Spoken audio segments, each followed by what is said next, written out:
Audio du livre Rien, c'est déjà tout.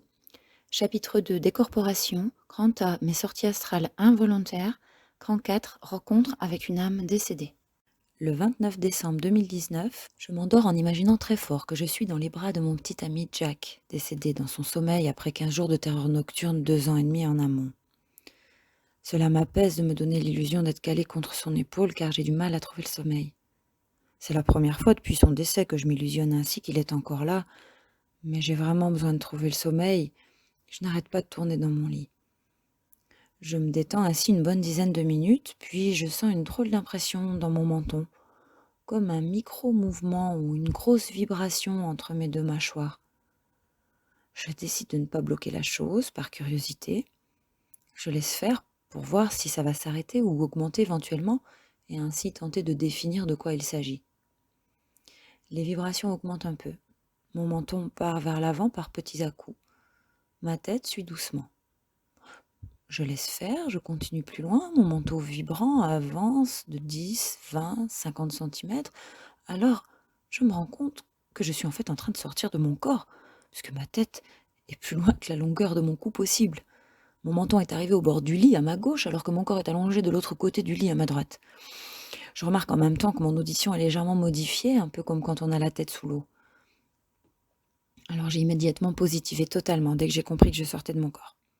C'est une chose primordiale quand on sort de son corps de rester dans des vibrations d'amour, de paix et ou de joie pour se donner les meilleures chances d'une belle expérience.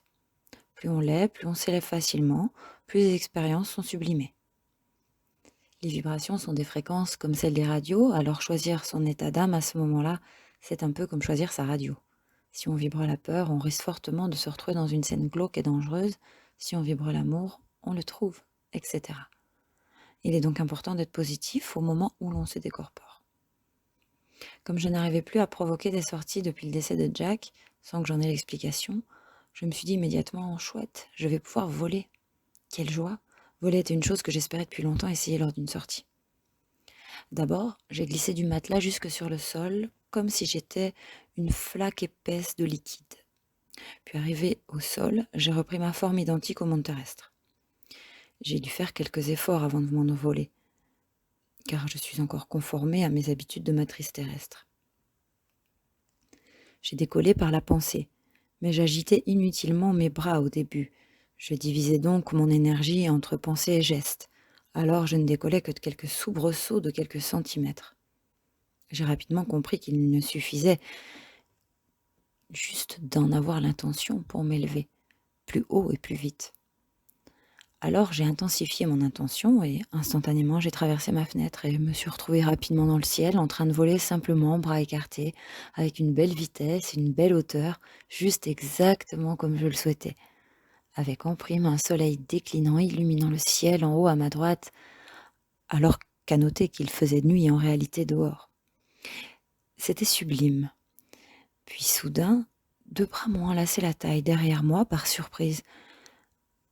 Je retournai ma tête et c'était lui, c'était Jack, c'était l'âme de Jack. Quel bonheur de se retrouver ainsi, de voler dans le ciel, tous les deux enlacés, c'était magnifique. J'en ai d'ailleurs pleuré quand je suis revenue à moi. Jack m'a emmené quelque part, d'où je ne sais qu'une chose, c'est que je n'ai pas eu le droit de ramener de souvenirs. Juste le mot « non ». Je sais qu'on a passé du temps ensemble, mais cela m'est inquantifiable. Je sais également qu'à un moment précis, il a été l'heure que je reparte, qu'il y avait quelqu'un d'autre, une silhouette mauve, qui veillait à ce que cette heure soit respectée. C'est bien la première fois d'ailleurs qu'en sortie astrale, j'ai rencontré ce point de vigilance. Je suis tellement heureuse d'avoir vécu cela. Je me suis sentie si bien, libérée d'un poids énorme lors de mon réveil. Je remercie la vie de m'avoir ôté le poids de ce deuil, de cette manière-là. En le racontant à mes fils le lendemain, j'ai eu un flash. La position quand Jack me prend dans ses bras est exactement celle du mythique film Titanic, où les acteurs sont enlacés à la proue du bateau. Leur histoire ressemble à la nôtre, dans le sens où l'homme meurt tragiquement juste à la naissance d'un grand amour. C'est pourquoi, dans ce livre, je le nomme Jack comme le héros du film, pour garder également son véritable prénom secret, puisqu'il est inutile ici de le connaître. Puis c'est aussi une synchronicité avec la réalité puisque j'ai regardé ce film pour la première fois 3 jours avant le décès de Jack, pendant qu'il était en déplacement professionnel et qu'il faisait ses terribles terreurs nocturnes. Puis aussi la chanson I Will Always Love You qui vient répondre à celle que j'ai écrite pour lui après son décès où la phrase refrain est This does not stop love. Alors j'ai l'impression que les énergies supérieures nous ont connectés pour laisser passer ce message d'amour qui devait être passé le jour de sa mort, ici sur Terre dans la matière. C'est extrêmement beau et touchant. Je ne remercierai jamais assez ces énergies et la vie. Ce qui a permis cela et dont je n'ai pas le nom, pas de mots, peut-être Dieu, peut-être un ange, alors je l'appellerai la source car cela me paraît le plus approprié. Et je remercie ma flamme jumelle d'ailleurs pour ce joli terme.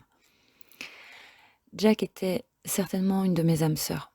Et je me demande s'il n'a pas joué un rôle dans ma rencontre avec ma flamme jumelle, puisque synchronicité énorme, je vais la rencontrer le même jour que cette sortie hors corps involontaire. Voici pourquoi de plus, j'en suis amenée à le penser. Jack aimait la vie nomade. Il avait un camion aménagé et un de ses passe-temps préférés était de s'évader dans la nature pour dormir sous les étoiles et se reconnecter avec les éléments. Cette passion, je vais la retrouver ce jour-là chez une personne que je vais rencontrer par hasard et qui va radicalement changer le cours de ma vie, puisqu'il s'agit de ma flamme jumelle. À ce stade, je ne le sais pas encore, bien sûr, je conscientiserai ce lien de flamme jumelle 10 mois plus tard. Bref, revenons pour le moment à mon retour dans mon corps, car il est bluffant ce jour-là. J'ouvre les yeux, épanouie, heureuse, avec un énorme poids en moins dans l'âme. Je me saisis immédiatement de mon téléphone portable posé à côté de mon lit pour aller raconter cette magnifique sortie à mes amis sur un groupe social, un groupe de réseaux sociaux, sur un réseau social, sur un groupe de réseau social. Je me saisis immédiatement de mon téléphone portable posé à côté de mon lit pour aller raconter cette magnifique sortie à des amis sur un groupe social. Mais quand je prends le téléphone, il est déjà allumé et ouvert sur une page d'application. Cela est impossible. Et de plus, cette page a un lien direct avec Jack. Je suis restée clouée net. Il m'a ainsi transmis la preuve qu'il s'agissait bien de lui, de son âme, et que ce n'était pas une invention réalisée par mon cerveau en projection.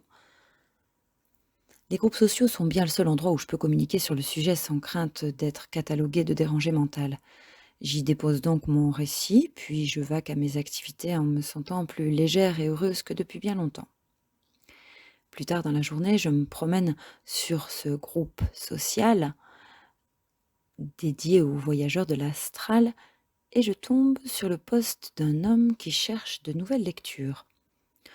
Comme je suis en train d'écrire ce livre et que cet homme est forcément intéressé par le sujet des sorties astrales puisqu'il est sur ce groupe, je me laisse aller à mon intuition et lui écrire un message privé pour lui proposer la lecture de mon ébauche. J'ai besoin d'avis extérieur après tout et je pressens qu'il sera un lecteur de choix pour une critique éveillée, à moins que ce ne soit là les excuses que se trouve mon ego pour justifier de le contacter. Car à vrai dire, je ressens une attirance magnétique pour la personne qui a écrit ce post. Une étrange sensation me bloque devant l'écran du téléphone quand je le lis. Sans raison, comme une forte intuition, un pressentiment que quelque chose d'important et de supérieur se joue.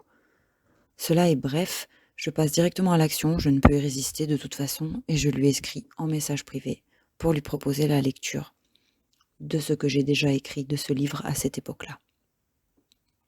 Cet homme se prénomme comme un arbre sacré. Je ne révélerai pas son véritable prénom dans ce livre par respect pour lui, comme je le dis dans le préambule. Je vais donc le renommer Cyrus pour les besoins de l'écriture. Cyrus a la même passion peu courante que Jack. Son mode de vie est nomade toute l'année dans un camion aménagé. Il a beaucoup voyagé.